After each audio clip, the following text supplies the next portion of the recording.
Noticias, entrevistas. Intentaremos depurar mentiras. Les vamos a contar la plena.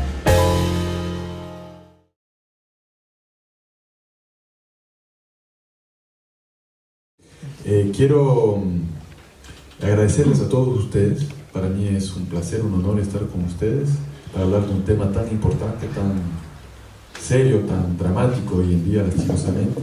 Quiero agradecer a la Refundación Comunista, que siempre ha sido tan generosa conmigo, con el Ecuador, con la comunidad ecuatoriana aquí en Italia. Lo he visto en numerosas ocasiones.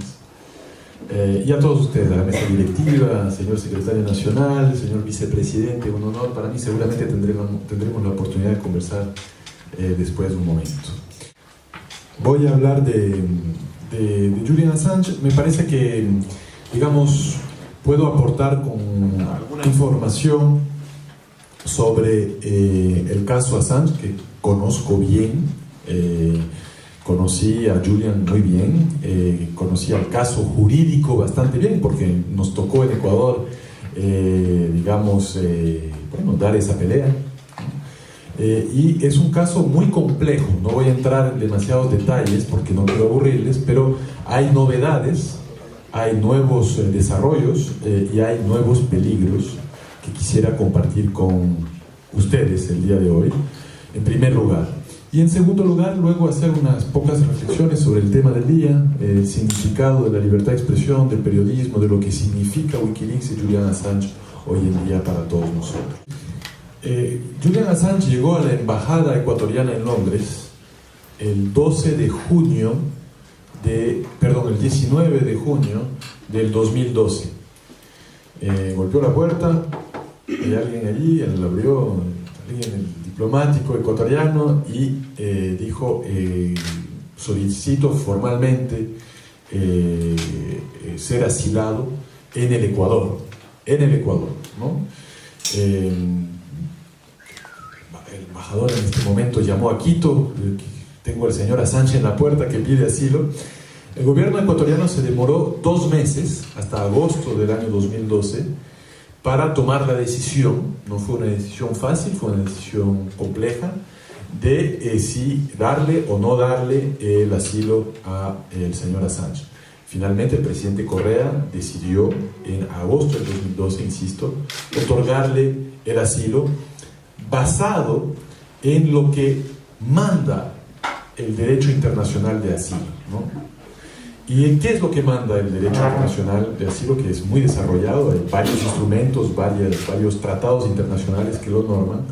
Bueno, habla del legítimo miedo, de la legítima preocupación de un Estado de que un ciudadano de otro país pueda ser perseguido políticamente, pueda ser víctima de persecución política. Es decir, la sospecha, el miedo, la preocupación de un Estado de que haya un caso de persecución política. Y basado en ese miedo, en esa preocupación, es que el Ecuador le otorgó el asilo a Julian Assange. El Ecuador consideró de que había el riesgo de una persecución política. El señor Assange tenía información de que había un juicio secreto en los Estados Unidos que se estaba preparando. Recordemos que la información que había filtrado Wikileaks en el año 2010 era una información muy fuerte. Revelaba abusos a los derechos humanos, crímenes de guerra de los propios Estados Unidos en Irak, en Afganistán, pero también los archivos de Guantánamo, en fin, una serie de revelaciones que generaron mucha incomodidad en los Estados Unidos, del establishment de los Estados Unidos. El vicepresidente Joe Biden, que ahora veo que es candidato, lo llamó un terrorista al aire, a Assange. Varias personas llamaron al aire llamaron a favor de su asesinato, ¿no? Hay un famoso demócrata que dijo: illegally kill the SOB, ¿no? Mátenlo ilegalmente, no importa, ¿no? Entonces, digamos, todos estos indicios hacia parte de la preocupación del Ecuador, de la justificación del Ecuador para otorgarle el asilo. El asilo era fundamentalmente, y esto es muy importante, frente a la posibilidad de una extradición a Estados Unidos. Y durante todos los años que estuvo Assange en la embajada ecuatoriana en Londres,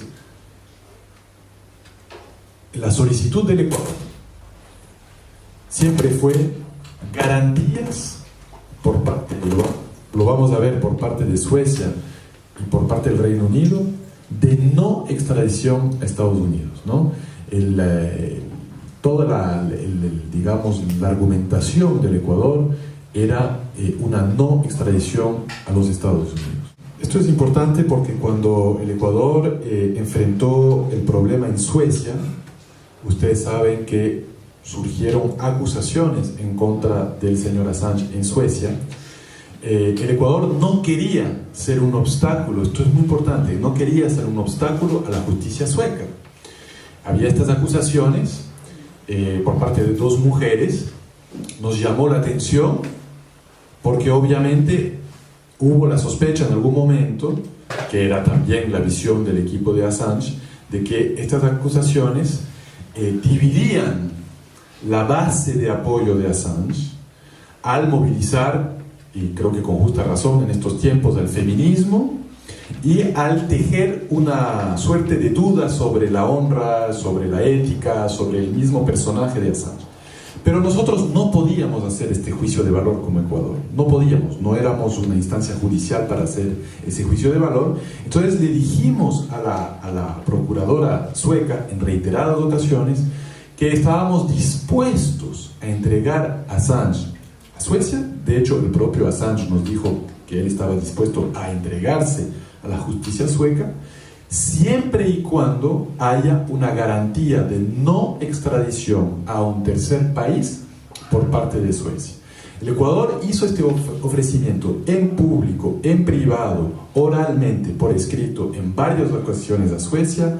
Les entregamos a Assange mañana, él está dispuesto a enfrentar cualquier... en aquel entonces era un interrogatorio, no había cargos, ¿no? Nunca hubo cargos contra el señor Assange. Suecia entonces no quiso dar garantías de no extradición. Entonces la siguiente estrategia para el Ecuador era, bueno, ok, no quieren dar garantías de no extradición, vengan a la embajada del Ecuador en Londres para interrogar al señor Assange. Durante 4 años Suecia se rehusó. Cuando digo Suecia me refiero a la fiscal sueca, la procuraduría sueca, que se rehusó. Cuando era lo más normal, lo más lógico, simplemente había que firmar un acuerdo de asistencia en materia penal. Finalmente, probablemente hubo presiones sobre la misma fiscal en Suecia porque era muy incómodo para el gobierno. Hubo una opinión del grupo de trabajo de las Naciones Unidas sobre detenciones arbitrarias que condenó a Suecia justamente por no llevar adelante este interrogatorio. Y finalmente, hacia finales del año 2016, 4 años y medio después de que el señor Assange haya entrado a la embajada, se realizó el interrogatorio. 3 días tomó el interrogatorio y en mayo del 2017, el 19 de mayo del 2017, la fiscal sueca optó por no formular cargos. Entonces, señor Assange podía salir libre de la embajada ecuatoriana, salvo un pequeño detalle. Sí. Al entrar a la embajada del Ecuador, había violado su libertad condicional en el Reino Unido. Y entonces el Reino Unido decía, bueno, si sale, ya no hay nada, no hay orden de arresto europea para que vaya a Suecia. Si sale, simplemente tendrá que enfrentar las consecuencias por el violar el bail, ¿no? En inglés, la libertad condicional. Normalmente es una multa.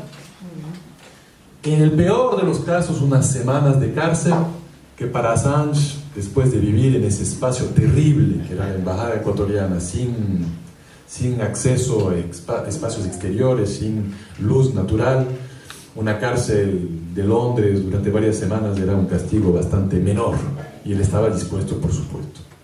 Pero entonces volvíamos al punto inicial. Assange sale de la embajada mañana, enfrenta su violación de la libertad condicional, pero para Ecuador es importante que el Reino Unido garantice que no habrá extradición a los Estados Unidos. Y el Reino Unido se negó. Entonces hemos hecho el círculo, hemos completado el círculo completo, ¿no?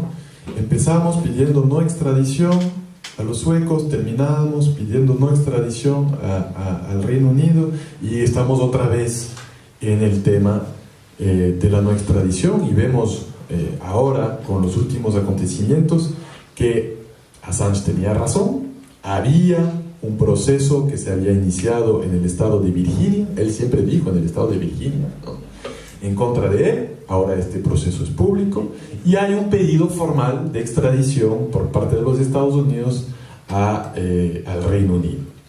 Entonces, esto demuestra de que siempre fue el tema Wikileaks. Yo les comento, cuando yo era ministro de Relaciones Exteriores, me reunía con los británicos y incluso con ministros del Reino Unido y me decían, pero no tiene nada que, me decían, no tiene nada que ver con Wikileaks. El Ecuador no debe preocuparse, eso no tiene que ver con libertad de expresión. Por poco no nos llamaban paranoicos, es una paranoia, están con la teoría de la conspiración. Simplemente es el tema de Suecia. Hay una acusación de ámbito sexual, es muy importante para el Reino Unido, tiene que ir a Suecia. Y yo les decía, perfecto, pero no hay extradición a Estados Unidos. Hoy vemos que siempre tuvo que ver con Wikileaks, que siempre tuvo que ver con las actividades de Julian Assange como periodista, que fue una distracción de alguna manera a todos los demás, ¿no? Creo que además hubo un trabajo paulatino, progresivo, de destrucción de la personalidad de Julian Assange en los medios de comunicación. Obviamente las acusaciones sexuales jugaron un rol importante. Luego todo el tema de patologización, diríamos en el Ecuador, de tratar de mostrar a Assange como un enfermo, con prácticas extrañas en la embajada, o sea, todo, digamos, una serie de imaginarios que se fueron construyendo para quitarle credibilidad a Julian Assange y con el pasar de los años tratar de que nos olvidemos de que estamos otra vez en el mismo punto en donde empezamos. No ha cambiado absolutamente nada desde el día en que entró en la Embajada de Ecuador. Persecución política por el tema de sus actividades periodísticas al frente de Wikileaks. Por entender, termino, pero ustedes saben, lo hemos hablado aquí, con el cambio de gobierno en Ecuador, el compromiso por parte del nuevo gobierno del Ecuador para proteger a Assange se acaba. Hay un realineamiento geopolítico del Ecuador dentro del eje, yo diría, de sumisión a los Estados Unidos, ¿no? de volver a reorientar la política exterior, la doctrina de seguridad incluso del Ecuador, de acuerdo a las preferencias de los Estados Unidos. Lo vemos en un sin ámbito de área, ¿no? Lo vemos frente al debilitamiento de UNASUR, la política exterior del Ecuador hacia Venezuela, la política económica, traer de nuevo al Fondo Monetario Internacional. De hecho sabemos, bueno, el propio New York Times dijo que la entrega de Assange había sido condicionada, un condicionante para el préstamo del Fondo Monetario Internacional. Estados Unidos tiene un veto dentro del Fondo Monetario Internacional y cuando Mike Pence, el vicepresidente de Estados Unidos, visitó Ecuador el año pasado, él dijo, ok, préstamo del fondo, pero nos entregan a Assange, ¿no? Bueno, una serie de cambios muy lamentables, podríamos hablar mucho sobre esto en Ecuador, que hacen que Ecuador cambia de política exterior, pasa de una política exterior mucho más multipolar, de integración sudamericana, de búsqueda de soberanía y de libre determinación, a una política exterior pro administración Trump, y eso afecta la protección del Ecuador a Assange Y lo vimos ahora en abril, Ecuador entrega a Assange al Reino Unido sin garantía alguna de no extradición. Dos preocupaciones finales. Ustedes habrán visto que ayer el Ecuador incautó los bienes del señor Assange que estaban todavía dentro de la embajada. Ecuador acaba de firmar un acuerdo, bueno, en realidad lo firmó en el año 2018, pero hay un acuerdo de asistencia mutua penal con los Estados Unidos y esta incautación, lo sabemos, se ha anunciado además, de los bienes de Assange, es para una posterior entrega de los bienes de Assange a la justicia estadounidense. Esto es importante, sin entrar en demasiados detalles, pero hasta ahora el pedido de extradición de los Estados Unidos es por un posible delito en la relación con Chelsea Manning, ¿ya? Al inicio de Wikileaks, que podría acarrear 5 años de cárcel. Pero sabemos que abrieron este caso porque estaba por prescribir jurídicamente, no sé si entienden, por terminar el... Sí. Pero lo que quiere Estados Unidos ahora es abrir nuevas causas en contra de Assange, para tenerlo en la cárcel no 5 años, sino 30, 40, 50 años. Y lo que está haciendo Ecuador en este momento, al incautar los bienes de Assange y entregarlos a los Estados Unidos, es colaborar de forma ruin, ¿no? De forma terrible, para, de ser protectores de Assange, ahora volverse los mayores perseguidores de Assange. Es decir, buscar, sumar causas para que Assange tenga que purgar más cárcel, ¿no? Ustedes habrán visto también que en los últimos días se ha reabierto en Suecia uno de los casos, también es por oficio, ¿no? Es por parte de la fiscal. Habrá que ver si la Corte busca, o sea, si la Corte acepta el pedido del fiscal de reabrir un caso. De nuevo, yo he hablado con los abogados de Assange, la posición es no oponerse a que Assange pueda ir defenderse en la justicia sueca, pero obviamente el énfasis de nuevo es en la no extradición de Suecia a Estados Unidos. El problema no es el juicio en Suecia. Ustedes hablan con los abogados de Assange y están seguros de ganarlo. A mí no me corresponde juzgar si lo ganan o no lo ganan, pero su posición no es de no ir a dar la cara en Suecia, sino el miedo de que de Suecia pueda ser extraditado a Estados Unidos. El problema, y ahí creo que ahí tenemos un rol que jugar, y un rol, yo diría, incluso en el seno de las instituciones europeas, porque Suecia no tiene todavía ningún Brexit, ¿no? Entonces ahí hay un rol en las instituciones europeas para que Suecia no extradite, incluso si Assange gana el juicio en Suecia. Primero hay que ver si Assange va a Suecia, pero si es que va a Suecia y si es que gana el juicio en Suecia, que no sea extraditado posteriormente a Estados Unidos.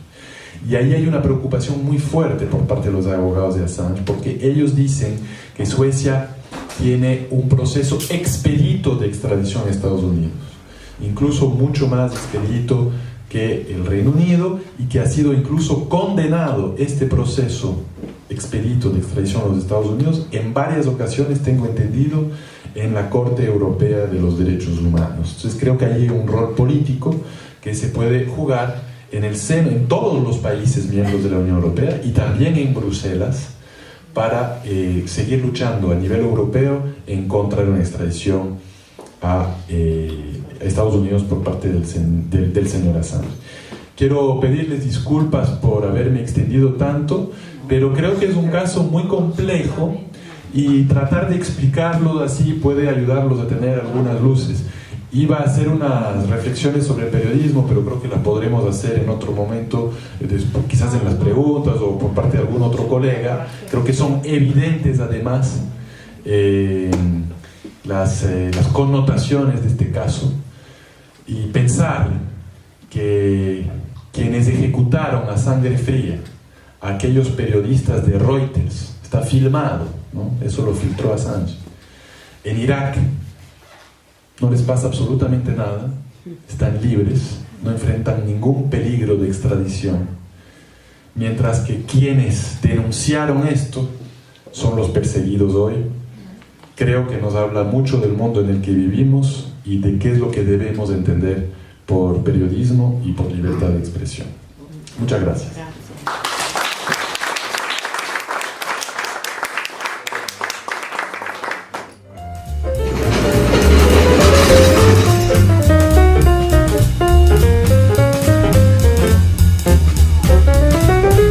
Comunicar Con todos los acentos.